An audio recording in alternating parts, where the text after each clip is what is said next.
Salut à tous, aujourd'hui on se retrouve pour la vidéo que tout le monde attend depuis le début et moi-même en tant que cycliste j'attendais cette première course de la saison 2022. Cette course s'est déroulée le 27 février, donc tu vas pouvoir voir cette course en direct avec mes commentaires, avec mes explications, mes ressentis.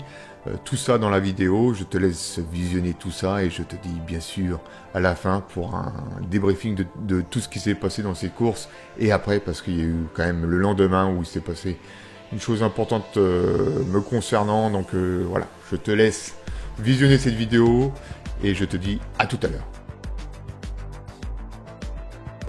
Voilà, j'espère que tu es très bien installé sur ton fauteuil, bien sûr, ou ton canapé, ou ton lit, ou je ne sais pas où tu vas regarder la vidéo, mais en tout cas, bon visionnage à toi. Alors, à savoir que nous étions 135 au départ, donc une course de 93 km 500 sur un circuit de 8 km 7 exactement, pour être très très précis avec toi. Et donc, tu peux le voir sur un petit peu l'écran, qu'il y a bien sûr 15 degrés, je crois que c'est ça, si je ne me trompe pas, mais en tout cas, il y avait 11 degrés au départ, si je me rappelle. Ensuite, en dessous, tu as le dénivelé. À gauche, tu as le parcours. En bas à gauche, tu as le kilométrage, tu as la cadence et tu as les watts. Les watts que je développe instantanément. À savoir qu'il y a énormément de vent et le vent va jouer un rôle important. Alors, je tiens à te le dire, c'est que ça souffle et le vent vient à ma gauche complètement. À savoir que le circuit est sur deux grandes portions de nationale, que ce soit sur cette portion-là qu'on va aller au bout. Tu vois le petit virage qu'il y a au bout du circuit. Et là, sur cette petite portion, il y aura une petite route pour retrouver exactement la même chose à l'opposé. Donc on aura une grande route nationale à l'opposé de ce qu'on est actuellement. Petit problème, c'est que là, je me suis très très mal placé. Je suis vraiment en dernière ligne du peloton, ça frotte énormément. Pour le devant, on entend du patin, on entend du frein, on entend tout le monde qui couine. Mais moi, voilà, je suis parti derrière. À droite, la personne qui remonte en noir, c'est mon mécanicien Dimitri, donc petit coucou à Sport 2000 Gisors qui nous sponsorise aussi. Donc voilà, là on est vraiment dans ce domaine où on rentre dans un petit village. Le petit village est pas très long, mais on est bien sûr couvert un petit peu par ce vent qui vient complètement de gauche. Là, on essaye de remonter. Je me dis, bon bah voilà, faut que je remonte. Je suis pas dans une sensation superbe parce que ça démarrait très vite et moi, je suis un peu un diesel et il faut que ça démarre longtemps. Enfin, faut que ça démarre vite quand même parce que c'est des courses de vélo, mais je serai mieux après. Donc là, j'essaye de remonter tranquillement. J'ai pas trop envie de m'épuiser bêtement. Donc là, tu vas pouvoir constater que je vais remonter tranquillement doucement. Donc, tu vois la ligne. Tu peux voir un peu le peloton, il est complètement au bout. Et moi, je me dis, faut que je remonte tout ça, mais je vais remonter intelligemment. Alors là, le gars de... Je sais pas ce qu'il fait, le gars de Caen, là, mais il laisse un trou. Donc je me dis, bon bah voilà, faut plomber parce que peut-être qu'il est mort, je sais pas ce qu'il a. Peut-être qu'il a peur, tout simplement. Donc moi, j'essaie de remonter au plus vite et d'essayer de choper vraiment la gauche. Parce que je sais que dans la petite route qui va arriver là, ça va frotter énormément. Donc voilà, là je me confronte direct au coureur. Tu peux le constater, ça frotte, ça couine, ça coucouine. Et j'essaie de remonter au maximum parce que je sais que l'autre côté ça va être très dur, surtout sur la petite route. Donc voilà, donc là tu peux voir aussi sur le côté gauche, il y a des travaux, donc très dangereux. Alors la seule solution que j'ai à ce moment-là, c'est bien sûr de remonter à gauche. Parce que à droite, c'est blindé, ça bouge pas. Sachant qu'on va arriver dans 500 mètres à la petite équerre là, qui va permettre d'emprunter cette petite route qui me fait peur parce que la petite route, c'est vraiment une petite route de campagne. Et je me dis, en haut, au deuxième virage que tu vois tout en haut du circuit, après cette petite route, c'est vraiment le vent qui viendra de droite. Donc je me dis, sachant que c'est une petite route, il faut vraiment que je me place à gauche pour pas vraiment prendre le vent en haut de cette petite route. Le problème, c'est que le virage est très bien, ça se passe très bien, mais la petite route me fait peur. Et regardez-moi bien la personne qui est en cuissard LDM, là, le cuissard LDM et son vélo violet paillette, regardez-le bien, parce qu'il va se passer un truc dans quelques secondes, donc on va le regarder ensemble. Donc là, je me dis, là, tu vois, je développe, j'essaie d'économiser au maximum, ça commence à frotter, parce que voilà, on dirait une arrivée au sprint, hein, tout simplement, mais ils n'ont pas envie de se faire, tout le monde n'a pas envie de se faire avoir, et le problème, c'est qu'on ne veut pas tous être devant. Donc voilà, c'est soit tu es un kamikaze et tu y vas, à l'époque, j'étais kamikaze, mais bon, avec les chutes que j'ai eues l'année dernière, le kamikaze s'est éteint. Bon, on va le retrouver. Donc là, il reste 50 mètres et on arrive au fameux virage. pour entamer et pour emprunter bien sûr la petite route sympathique de campagne. Donc là je me dis je suis bien, je passe plus, je tourne à 100 tours minute. Donc au niveau cadence je suis bien, cardio bah, malheureusement je peux pas voir parce que bon, voilà, j'ai pas le cardio comme je t'ai expliqué tout à l'heure. Mais je me dis voilà, c'est parti, on arrive au virage, voilà, ça tourne maintenant et là nous sommes sur la petite route. Donc voilà, j'ai déployé à peu près 850 watts et on est bien. Hein. Maintenant, attention, et regardez-moi bien ce qui arrive dans pas longtemps, parce que surveillez-moi la personne avec son vélo violet paillette, avec le maillot LDM, juste à ma droite, en face. Regardez bien ce qu'il va faire. Et voilà, qu'est-ce qu'on fait? On a failli y aller, ça me refroidit direct, je me dis bordel de merde, qu'est-ce que c'est que ces conneries? Voilà, on est à 6 minutes du départ, j'ai fait me casser la gueule. J'ai le stress qui est monté en 2 secondes 50, je suis à 100 tours minute, 530 watts. Là, le vent vient un petit peu de droite, mais pas totalement. Et je me dis, c'est quoi ces conneries? Donc là, je suis pas bien. Là, je suis pas bien. Donc, je vais jouer un peu avec l'expérience que j'ai. Et je me dis, voilà, essaye d'accrocher au maximum ce que tu peux accrocher. Donc, la personne devant, là, j'essaye de l'accrocher au maximum. Mais voilà, je suis à 390 watts, 400 watts, tu peux le constater en bas à gauche. Et je me dis, t'épuise pas, tu vas le voir de toute façon. Je vais faire un truc, après on joue avec l'expérience, on se connaît. Et il y a quelques années, j'aurais pas pu faire ça. Et là, je me dis, je regarde derrière et je vois qu'il y a un gros groupe derrière, t'as pu le voir avec mon ombre. Et je relâche, et je laisse passer tout le monde. Je me dis, perso, qu'est-ce que j'ai à perdre? Rien à perdre. Refais-toi une cerise en 2 secondes 50 là, et puis remets la machine en route. Donc c'est ce que je fais, je relâche un peu le cœur, je relâche un peu la pression avec la chute où j'ai failli y aller. Et je me dis, voilà, maintenant il y a un groupe qui arrive là, donc prends les roues. Donc je prends les roues. Donc là je prends les roues, et puis je me dis, on retrouve Dimitri, un pote, le mécano. Et puis derrière, il y a Julien qui, lui, est tombé, il a cassé son dérailleur. Donc mon pote Julien qui s'est cassé la tronche et puis qui s'est bien amoché. Donc bon rétablissement à Juju. Et là, tu peux le voir par rapport à la tête du peloton que tu vois en face à droite. Il y a à peu près 25 secondes entre la tête et nous, et puis 15 secondes ou 10 secondes entre la fin du peloton et moi. Hein.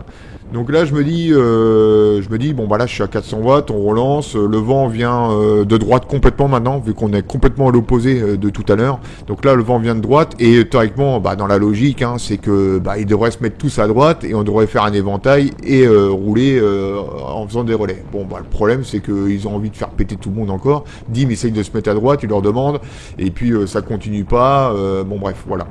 Tu en as 2 autres qui sont partis, et tu en as encore 2 autres qui vont arriver à ma droite, qui vont remonter comme des ballons. Je crois que la personne qui est devant moi va y aller aussi.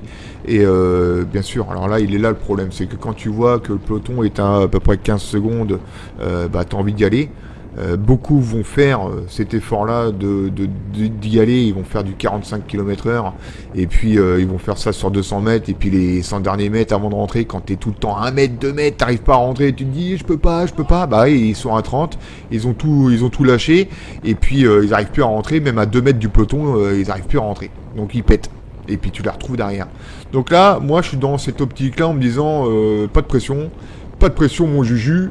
De toute façon, t'as la capacité, alors là il y a un fou furieux de camp qui rentre, et puis je me dis pas de pression mon Juju, de toute façon tu vas rentrer, là il y a des bons garennes, et en étant malin. Donc là, le cœur est bien redescendu, les watts j'économise au maximum, et on est quoi, peut-être à 20 secondes du trou, là, de l'arrière du peloton, du trou. Le trou fait 20 secondes, oui effectivement, ouais. Et là j'ai récupéré.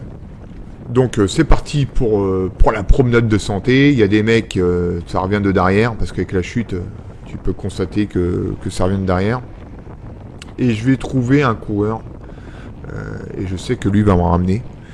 Et je vais pas passer un relais, parce que je suis toujours dans cette optique-là de m'économiser au maximum pour pouvoir rentrer tranquillement. Alors là, ça se regarde, on devrait rouler théoriquement tous ensemble et tourner, parce que le vent vient vraiment de droite. De toute façon, tu vas m'entendre le dire. Je vais leur dire, il faut tourner. Parce que moi, voilà, on est tous ensemble. Là, on est un groupe de 15. Et si tu tournes, théoriquement, tu rentres facilement dans le peloton. Hein. Là, il n'y a pas de problème. Le problème, c'est que ça va tourner, je crois, même pas 2 minutes. Je vais le répéter, tu vas l'entendre en fond peut-être de son que je le demande. Donc là ça tourne, là c'est parti, moi je suis content, je me dis c'est bon, ça va rentrer, j'envoie les watts, je vais passer mon relais. Et là quand je vais passer mon relais, la personne qui va prendre mon relais, elle va envoyer un peu trop pour ce groupe-là. Et le problème, c'est que, vu qu'elle a envoyé trop, je vais même lui dire. Donc là, voilà, tu vois, je prends mon relais et on va voir la personne que je te parle. Voilà, Bianchi, Peltrax. Alors lui, je lui dis même au train, pour que les autres passent, tu vois. Parce que plus on est, mieux c'est. Donc il prend pas au train, il a envie d'envoyer, il a envie de montrer à tout le monde que c'est le plus fort, je sais pas pourquoi. Parce que tu es dans un groupe, je sais que ça allait rentrer, mais je me dis, bon voilà, t'as voulu jouer le plus fort, maintenant je te suis. Et regarde bien, tous les mecs qui ont attaqué tout à l'heure, les mecs de camp, voilà, ils sont en train de plafonner, ce que je te disais tout à l'heure, ils sont en train de plafonner à 10 mètres, 20 mètres du peloton. Donc moi maintenant je me dis, le petit Peltrax là, il va ramener papa à la maison. Et ouais, parce que moi j'étais plutôt dans l'optique de rentrer avec le groupe, pour que tout le monde rentre. Bon, lui, il s'est vraiment senti le plus fort, et je pense qu'il est très fort, et je me dis, vas-y, ramène Elcox, ramène-moi, de toute façon, je passerai pas un relais, vu que tu m'as l'air très fort, donc ramène Elcox, le cycliste, à la maison, hein. La maison, c'est le peloton. Voilà, donc là, je rentre, il va y avoir un bidon par terre, un mec qui a perdu un bidon, et là, il va se passer un truc, c'est qu'il y en a un qui est sur le côté, donc tu peux le voir à gauche, il a failli tomber, et il y en a un deuxième qui va arriver, et là je me dis, il faut que tu remontes le plus vite possible. Mais avant ça, il va se passer de 2-3 trucs. Donc tu rentres, je me dis, fais attention de pas te casser la gueule. Et là il y en a un qui fait du cyclocross, donc lui il s'est fait mal un peu aux couquignettes, j'ai l'impression, coucougnette.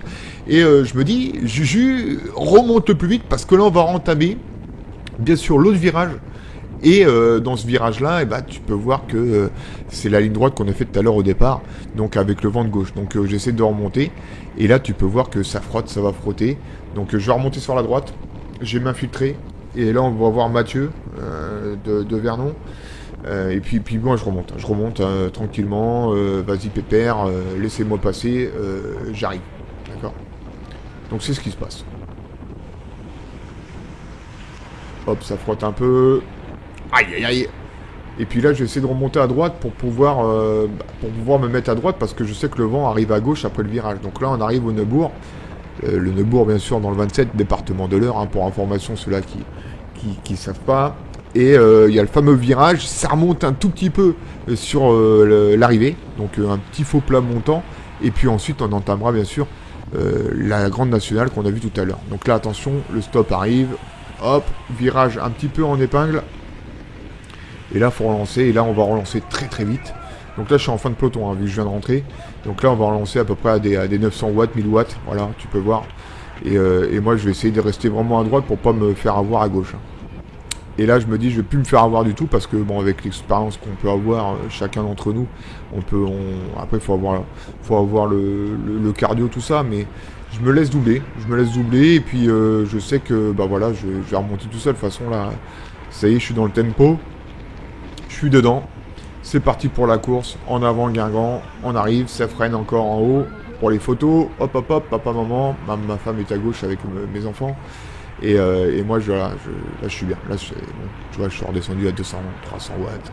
35 km/h. Ça roule vite. Là, c'est la portion où ça va rouler à des 50. Et voilà. Là, on est dans le top. On est le top. Information importante lors de ce deuxième tour.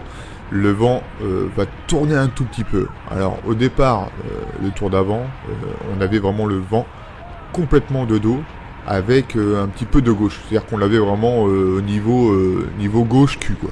Ouais, en gros, c'est ça un peu. Mais le problème, c'est que là, il arrive vraiment complètement à gauche. Dans les tours suivants, il va être complètement à gauche et il va tourner un petit peu, d'où le problème qu'il va y avoir ici.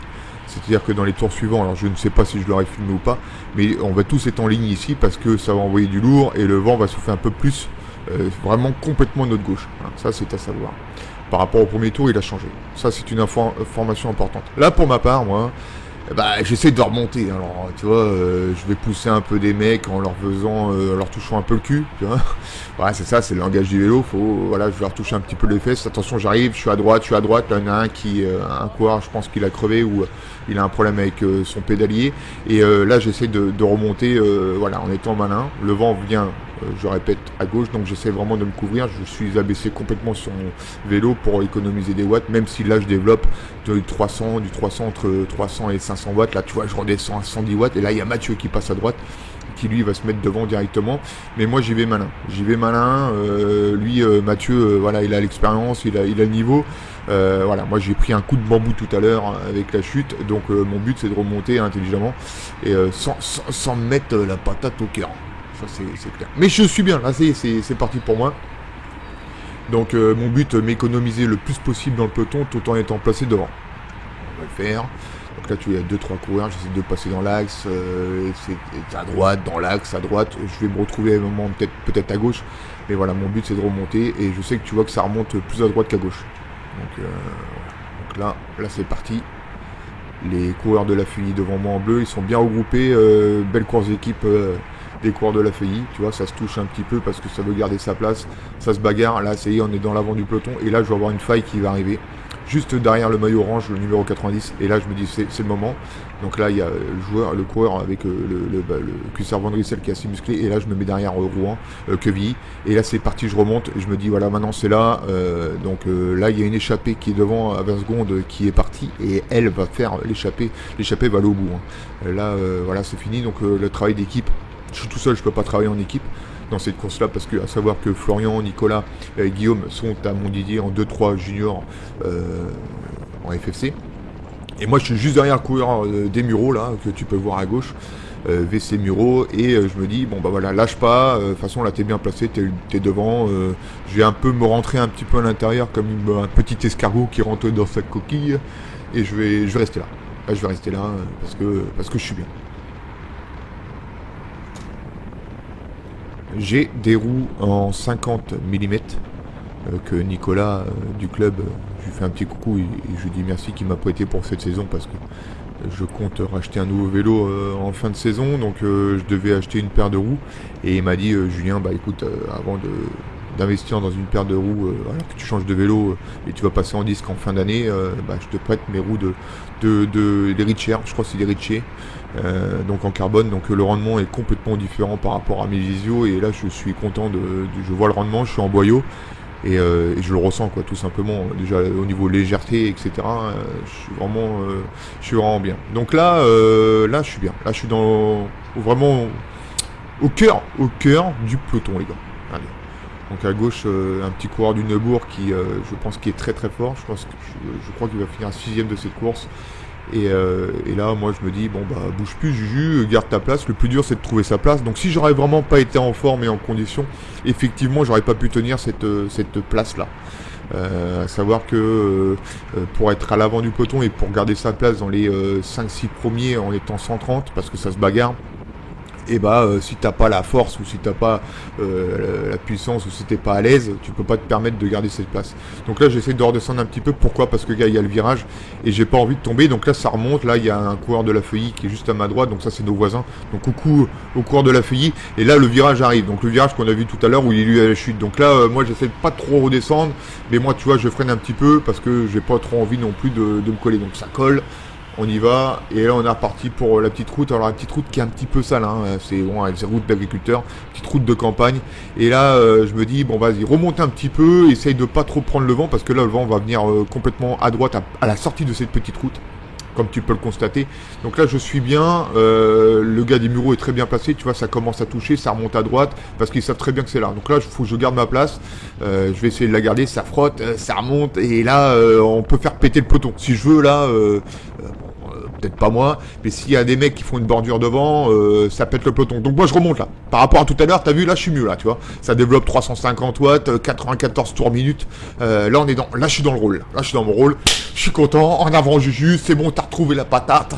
Là t'es bien Juju.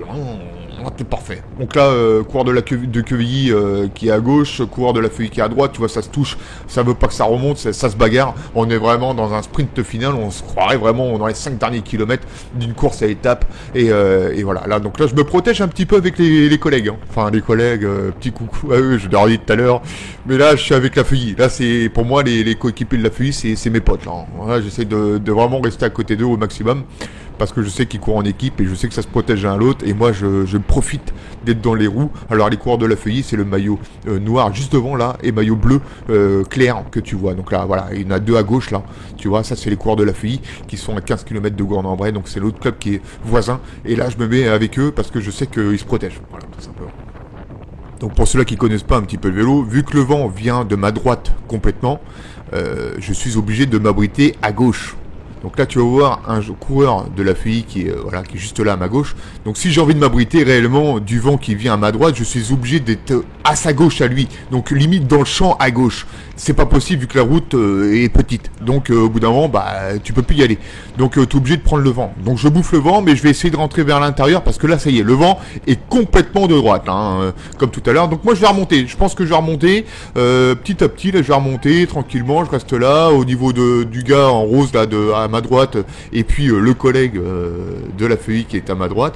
Donc là, je reste là, je bouge plus. Je suis bien, ça va remonter avec le coureur de Formerie, donc coucou au coureur de Formerie aussi, voilà, donc ils sont à ma droite, à gauche, voilà, tu vois, ça se touche les fesses, on essaye de passer, ça frotte énormément, mais je suis bien, parce que là je suis à l'avant du peloton, donc je vais faire moins d'efforts réellement, qu'une personne qui va essayer de rentrer comme tout à l'heure. Tout à l'heure, t'as vu, je développais des 500 watts pour rentrer quand j'ai eu la chute et que j'étais pas trop bien au niveau de la chute qui m'a refroidi. Et là, tu vois, il y a un coureur de la Feuilly qui part à gauche. Donc ça part. Et moi, voilà, je m'abrite avec les collègues. Voilà, tout simplement. Donc là, sur la 500 watts, j'essaye d'anticiper un petit peu les attaques. Donc je relance avant pour pas avoir le coup de bambou. Et tu vois, je suis à 104 tours minutes. Ça tourne les papates. Là, je suis très bien. Je remonte tranquillement, je vais leur dire attention, je suis à gauche, et là il y en a un qui va passer, regarde-le lui. Alors lui c'est un fou furieux lui il veut pas perdre la place, il a fait du cyclocross, alors je sais pas quel club c'est, mais c'est un fou furieux, donc je lui dis mais qu'est-ce que tu fais là, bon il m'a pas répondu, je crois qu'il était pas bien, et puis bon après voilà, hein, c'est comme ça, c'est ça le vélo, faut savoir faire, donc bravo à lui qui est passé à gauche, heureusement que t'es pas tombé, mais bravo à toi parce que t'as vraiment récupéré ta place. Et là ça joue des coudes. C'est les premières demi-heures qui sont terribles dans une course de vélo. Alors toujours entre un quart d'heure et 30 minutes, c'est là où c'est des feux follets les gars. C'est là où il faut être vraiment le plus possible devant pour pas subir la course. Et il va se passer un truc qui va arriver après. Donc là, je suis content. Là, les gars, je me dis bravo Juju. Là, t'es vraiment dans le truc. Tu vois, ça descend à 90 watts, 17, 18 watts, 20 watts. Là, on est bien. 83 tours minutes. Je développe plus rien. C'est comme si j'étais dans un fauteuil roulant. Vas-y, emmenez-moi les mecs. C'est parti. Et là, ça attaque. Là, il y a une autre attaque qui arrive, tu vois, donc je suis obligé de repenser. On relance tout de suite à 850 watts. Et là, faut que je remonte à droite. Parce que le vent vient de droite. J'essaie de m'économiser à gauche, mais j'ai pas envie de prendre une bordure. Tu vois, ça se pousse. Et moi, mon but là, c'est de remonter. Donc là, je remonte. Je vais envoyer des watts et je vais remonter complètement à droite. Quitte à prendre le vent, je m'en fous. Mais voilà, faut que je sois devant pour être bien. Et ça va attaquer encore une fois. Regarde à gauche, ça part avec un coureur je pense, d'une bourge, je pense, ou je ne sais pas quoi. Et là, alors, qu'est-ce qui se passe, les gars? Là, problème, c'est que j'ai éteint la caméra 20 minutes.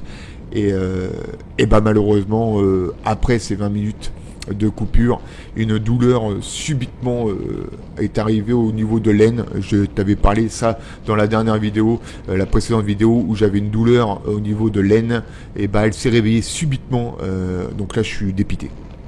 Là, je suis complètement dépité. Je rallume la caméra pour te faire voir que je rentre à 29 km/h et je suis à 270 watts. Voilà, je m'en fous un peu. Là, je suis pas bien. Là, je me dis, c'est fini. Qu'est-ce que je vais faire? Voilà, j'ai fait 35 km. J'ai pas tenu longtemps. Pourquoi? Parce que cette douleur s'est réveillée subitement, alors que j'étais dans le peloton. Donc là j'ai laissé partir le peloton, ça sert à rien, j'ai pas abandonné parce que j'étais pas bien. Donc là un problème compteur, je sais pas ce qui se passe. Bon, bref, on s'en fout, de toute façon c'est la fin de la course. Et là ouais, là il y a un groupe qui va arriver à droite, regarde, il va arriver, il va me doubler à droite, c'est des retardataires. J'ai même pas envie de prendre leur roue parce que j'ai pas la patate pour y aller, j'ai la jambe qui me fait mal à droite, donc cette hernie inguinale me fait mal, c'est comme une gêne. Je me dis bon bah voilà, va falloir prendre ça au sérieux parce que si je fais ça à toutes les courses et que je bâche, le verbe, quand on dit bâche, ça veut dire tu sautes, en gros t'arrêtes ta course. Donc là je mets la flèche à droite et puis je rentre à la maison et c'est ce qui va se passer. Donc là j'essaie de mouliner au maximum, tu vois, je suis à 95 tours, 96 tours minutes pour essayer de voir si ça se calme ou pas. Alors une hernie inguinale, qu'est-ce que c'est? C'est en fait c'est un bout d'intestin grêle. Donc ton intestin qui passe la paroi abdominale et qui se coince dans ta paroi abdominale. En général, c'est viscéral, mais moi c'est pas à ce niveau-là, c'est au niveau de l'aine, mais un peu plus haut. Et donc je te raconte un petit peu la suite. Donc là j'arrive du côté du podium, ma femme est à gauche avec mon ami Anissé qui fait des belles vidéos tu vas le voir tout de suite là, voilà, il est là à gauche, qui fait des belles vidéos sur YouTube en présentant les coureurs amateurs dans toute la région et dans toute la région Hauts-de-France. Et là, bah voilà, je raconte à ma femme que ça va pas, donc ils s'inquiétaient les pauvres. Bah oui, ils me voyaient pas, ils m'ont pas vu dans le peloton. Donc automatiquement, c'est compliqué pour moi déjà mentalement, physiquement, et je me remets tout en question parce que j'ai fait 2500 km depuis la reprise de janvier, donc je pense que je suis à 4000 km. 3500 ou 4000 km depuis la reprise en octobre, donc tu vois il y a tout qui converge, des sorties à moins 5 degrés, voilà, tous ces sacrifices que j'ai dû faire pour arriver là, et voilà, après des crevaisons, plein de crevaisons que tu as pu suivre sur la vidéo YouTube, sur la chaîne YouTube, excuse-moi, bah tu peux voir que là aujourd'hui, c'est pas qu'une crevaison, c'est un truc qui s'arrête complètement parce que c'est physique, et ces hernies arrivent au plus mauvais moment après une préparation de dingue. J'ai jamais fait ça auparavant, donc voilà, je suis suivi par un entraîneur, je me suis mis à fond dedans. Déjà l'année dernière, voilà, j'étais à fond parce que j'ai eu quelques petits résultats sympathiques, et je voulais être un peu plus fort cette année, et il m'arrive que voyez, je gamberge, moi je suis un mec qui gamberge énormément, je marche à la confiance comme tout coureur, mais voilà, moi je suis moi-même, et voilà, donc voilà ce qui se passe actuellement dans ma tête, ce qui tourne actuellement dans ma tête. Donc pour récapituler, tu vois cette photo. Cette photo veut dire que j'ai été transporté à l'hôpital lundi matin, donc je me lève, j'ai des petites douleurs au niveau de l'aine. J'arrive au boulot, déjà dans la voiture ça commence avec des crises au niveau de l'abdomen, en bas de l'abdomen.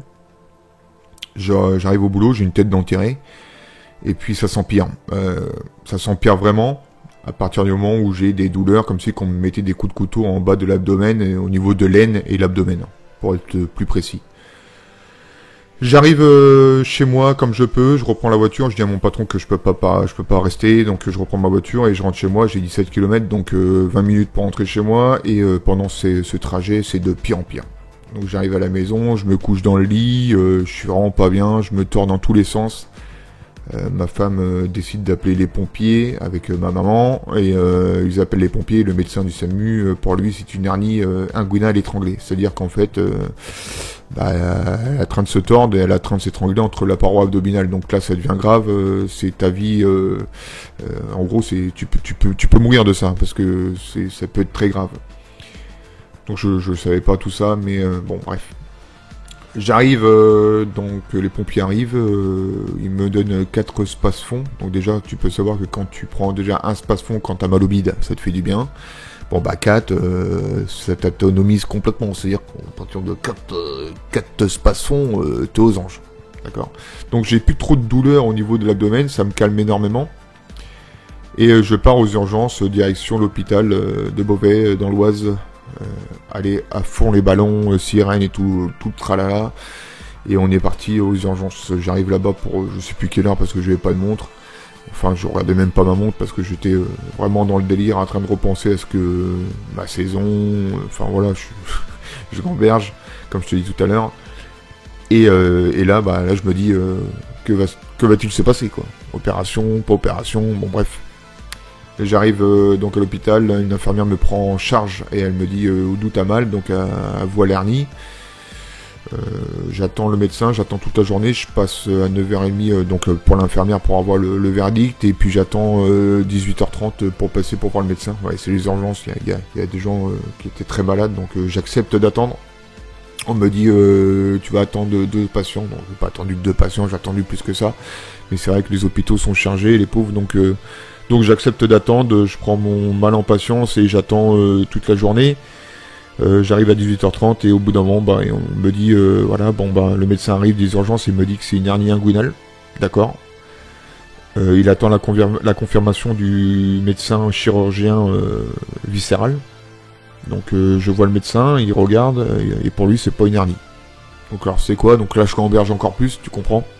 On me fout la panique, d'un côté on me dit qu'au départ, premier diagnostic, on te dit que c'est une hernie. Deuxième diagnostic de la chirurgie chirurgienne viscérale, on te dit que c'est pas une hernie, donc tu gamberges. Moi, je savais, j'étais parti dans les tours. C'était parti tous les trucs les plus graves au monde. Et puis, qu'est-ce qui se passe? C'est que on me dit de faire une écho parce qu'ils savent pas ce que c'est. Donc, quitte à te mettre la confiance à zéro, on est parti, hein. Et donc je vais faire une échographie de cette boule que j'ai au niveau de l'aine, et l'échographie révèle que c'est bien entendu une hernie inguinale et qu'elle n'est pas au niveau de la viscère. Apparemment viscérale, c'est si tu te renseignes d'où vient une hernie inguinale, apparemment ça arrive par des petits trous des orifices que l'homme a quand il naît, d'accord. Donc tu peux te renseigner là-dessus. Et puis moi c'est pas du tout de ce côté-là, c'est plutôt coincé entre l'abdomen au niveau de au-dessus de l'aine, au milieu de l'aine, et c'est coincé ici. Donc c'est une hernie inguinale pour verdict final. Donc ça me rassure énormément parce que j'étais en train de comme je te l'ai dit tout à l'heure, en train de gamberger. Donc c'est une hernie inguinale et on me dit donc j'attends encore 1 heure avant le verdict du médecin définitif. Et on me dit que donc il n'y a pas d'opération à avoir, d'accord. Que pour les chirurgiens, elle n'est pas assez grosse pour être opérée, d'accord. Donc je tombe un peu dénu, quoi, tu vois. Je comprends pas pourquoi. Et je leur explique que je fais du vélo, que je peux pas continuer comme ça parce que quand je force sur le excuse-moi, j'en bégaye, mais quand je force sur le vélo, effectivement, ça me fait mal, quoi. Donc plus je force, plus ça me fait mal. Donc ils me donnent un rapport et ils me disent qu'il faut aller consulter un chirurgien viscéral en consultant libre pour voir ce qu'il peut faire. Donc j'ai rendez-vous jeudi, ce jeudi-là, donc demain, parce qu'aujourd'hui, on est mercredi, donc je suis allongé et je suis en train de te tourner la petite vidéo sympathique. Mais j'attends ce verdict pour savoir ce qu'on fait, parce que je ne peux pas continuer, bien entendu, avec cette douleur et cette grosseur au niveau de l'aine. Donc je te souhaite une très bonne soirée, une très bonne journée, ou peu importe en fonction de ce que tu fais. Mais en tout cas, merci d'avoir visionné cette vidéo. Merci beaucoup. Merci énormément si tu likes, merci si tu t'abonnes. Donc n'hésite surtout pas à partager cette vidéo, à liker, à commenter. Ça me fait énormément plaisir, c'est ce qui me permet d'avancer et de voir que les gens sont contents de cette chaîne. Cette petite chaîne, mais cette chaîne qui grandit de jour en jour. Donc merci à vous pour tous ces commentaires qui me font plaisir. Je vous souhaite une très très bonne journée et je vous dis à bientôt pour de nouvelles vidéos. Alors pas sur le vélo, parce que si je me fais opérer, t'auras bien compris que je vais pas pédaler demain, mais je reviendrai, ça c'est clair. J'ai des objectifs en juin, juillet, donc en espérant être au top à ce niveau là. Donc il y aura un deuxième objectif, je reviendrai.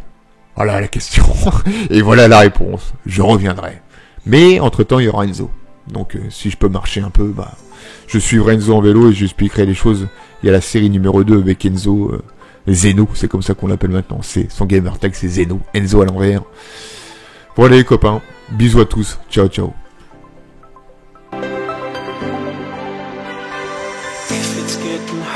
If it's getting too hard for you to keep running, baby, take a minute, slow down, slow down.